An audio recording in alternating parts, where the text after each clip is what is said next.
قرآن مجید کا سورہ نمبر 98 سورہ بینہ۔ سورہ بینہ کے متعلق چند مختصر نکات تلاوت و ترجمے کے ساتھ۔ بسم اللہ الرحمن الرحیم۔ سورہ بینہ موجودہ ترتیب کے اعتبار سے قرآن مجید کا سورہ نمبر 98 اور ترتیب نزول کے لحاظ سے سورہ نمبر 100 ہے۔ یہ سورہ مدینہ منورہ میں نازل ہوا۔ اس سورہ کا نام اس کی پہلی آیت کی مناسبت سے سورہ بینہ رکھا گیا ہے، اور بینہ عربی زبان میں کھلی ہوئی دلیل کو کہتے ہیں۔ پہلی آیت کے مطابق اہل کتاب اور مشرکین دونوں مختلف اعتبار سے رسول خدا صلی اللہ علیہ وآلہ وسلم کی آمد کا انتظار کر رہے تھے اور ان پر ایمان لانے کے لیے آمادگی کا اظہار کر رہے تھے، لیکن جیسے ہی آپ صلی اللہ علیہ وآلہ وسلم نے پیغام الہی کو پیش کیا تو سب منحرف ہو گئے اور آپس میں بھی اختلاف شروع کر دیا، اور رسول خدا صلی اللہ علیہ وآلہ وسلم کو ستانا شروع کر دیا۔ آیت نمبر 7 کے بارے میں اہل سنت کے مشہور مفسرین علامہ طبری، علامہ سیوطی اور علامہ حلبی نے اپنی اپنی تفاسیر میں بیان کیا ہے کہ خیر البریہ یعنی بہترین مخلوق سے مراد حضرت علی علیہ السلام کی ذات اور ان کے ماننے والے ہیں۔ اصحاب رسول خدا صلی اللہ علیہ وآلہ وسلم حضرت علی علیہ السلام کو آتے دیکھ کر کہا کرتے تھے کہ دیکھو مخلوقات میں سے بہترین ہستی آ رہی ہے۔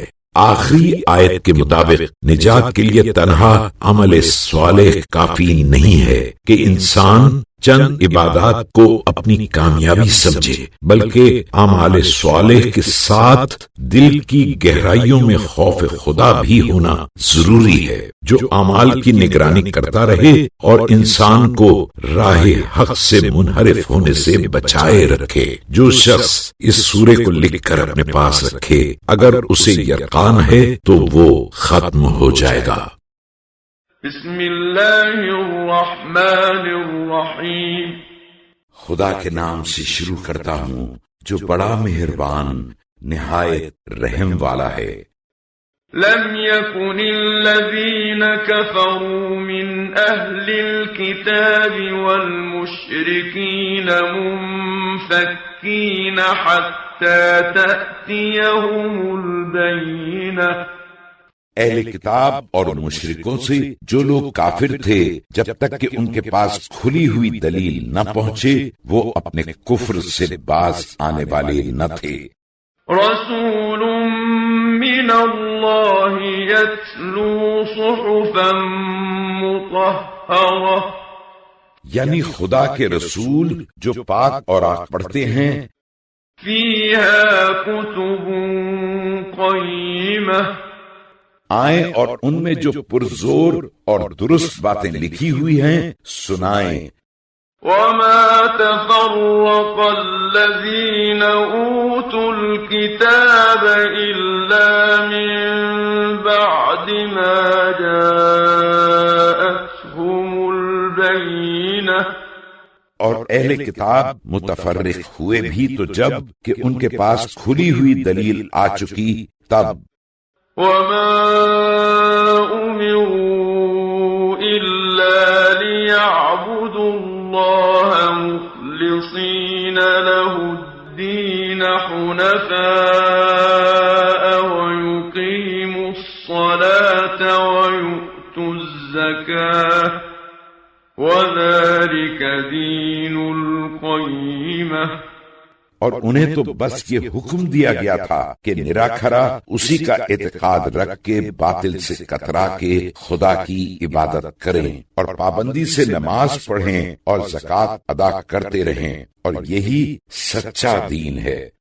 ان الذين كفروا من اهل الكتاب والمشركين في نار جهنم خالدين فيها اولئك هم شر البرية۔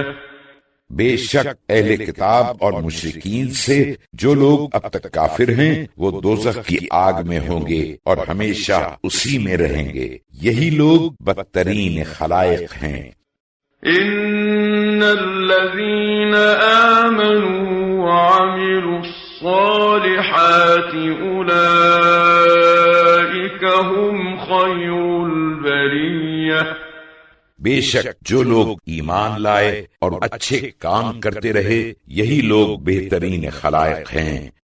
جزاؤهم عند ربهم جنات عدن تجري من تحتها الأنهار خالدين فيها أبدا رضي الله عنهم ورضوا عنه ذلك لمن خشي ربه، ان کی جزا ان کے پروردگار کے ہاں ہمیشہ رہنے سہنے کے باغ ہیں جن کے نیچے نہریں جاری ہیں اور وہ ابد الآباد ہمیشہ اسی میں رہیں گے، خدا ان سے راضی اور وہ خدا سے خوش۔ یہ جزا خاص اس شخص کی ہے جو اپنے پروردگار سے ڈرے۔